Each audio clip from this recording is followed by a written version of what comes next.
Հարգելի պարոն քաղաքապետ, տեղեկացնեմ, որ Երևան քաղաքում շինհրապարակներում տեղադրված օդի մոնիտորինգի 188 սարքերից ստացված տվյալներով 2026 թվականի փետրվար ամսվա միջին ասված տվյալներով PM2.5-ի արժեքը կազմել է 95, իսկ PM10-ի համար կազմել է 47։ Այս արժեքները գտնվում են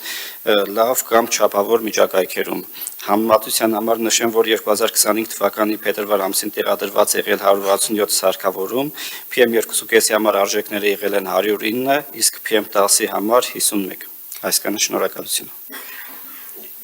Եվ ինչ կարող ենք եզրակացնել սրանից։ Այս տարի, պարոն քաղաքապետ, փետրվար ամսի ցուցանիշները ավելի ցածր են աղտոտվածության ցուցանիշները քան նախորդ տարի եւ ըստ երևույթին դա եղանակային պայմաններով, օդերուտաբանական ընդհանուր պայմաններով պայմանավորված ցուցանիշների նվազում էր։ Պարոն Ավետիսյան, փետրվար ամսին կարող է բոլոր ավտոմեքենաները կանգնեցին եւ Երևանը դարձավ մի մեծ անտառ, որ տենց բարելավվեց մեր օդի որակը։ Սա ցույց է տալիս շինարարությունը կանգնեց, մենք էլ չենք շնչում։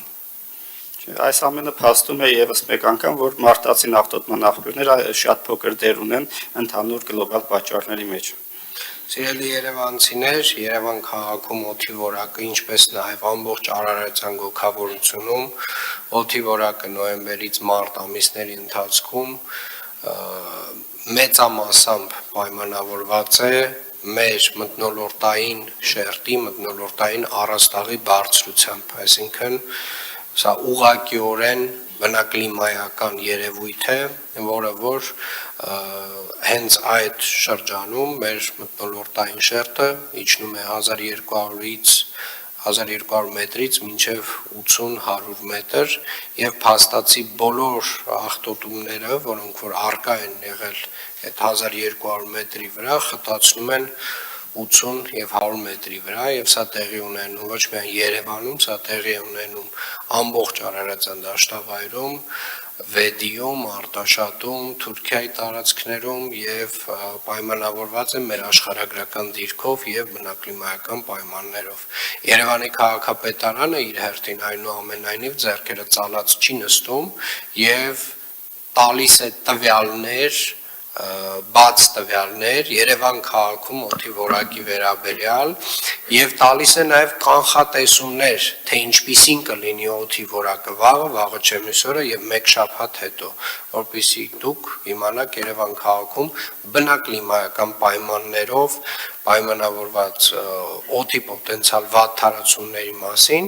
իսկ արդեն այս սեզոններին, երբ որ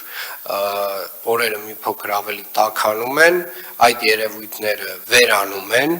մեր մթնոլորտային շերտը բարձրանում է 1200-ից մինչև 2000 մետր բարձրության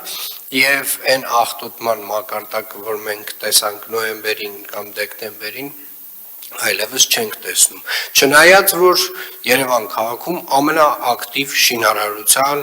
ավտոմեքենաների շարժի, մարդկանց շարժի, չգիտեմ, բոլոր տեսակի մարդածին հնարավոր աղտոտումների ավելի ակտիվ սեզոն է։ Եվ սա եւս մեկ անգամ գալիս է ասելու, որ սիրելի երևանցիներ, խնդրում եմ ուղղակի փորձեք լսել այն փաստահեն տվյալները, որոնք որ ներկայացնում ենք մենք, որոնք որ ներկայացնում են տարբեր գիտական ինստիտուտներ։ Շնորհակալ եմ այսքանը։